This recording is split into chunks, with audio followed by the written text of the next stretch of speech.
Suportado ng 5 bayan ng Maguindanao del Sur ang programa ng pamahalaan kontra loose firearms. Kaya naman malaki ang pasasalamat ng mga kasundaluhan sa hakbang na ito ng mga lokal na pamahalaan. Narito ang report.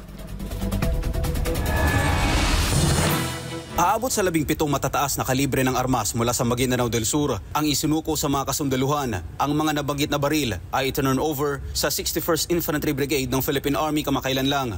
Ayon sa pamunuan ng 61st Brigade, ang mga armas ay galing sa 5 bayan kagaya ng Sharif Agwak, Sharif Saidona Mustafa, Dato Abdullah Sangki, Sultan sa Barungis at Raja Buayan.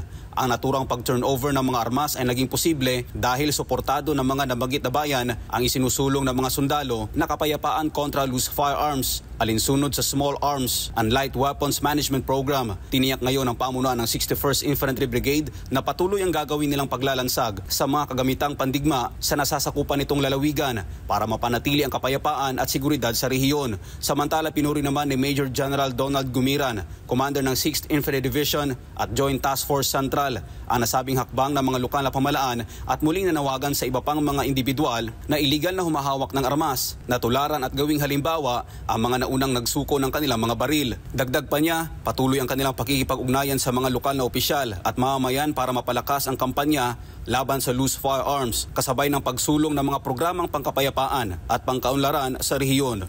Para sa Diyosa sa Pilipinas, kung mahal, Almar Forzuelo, SMNI News.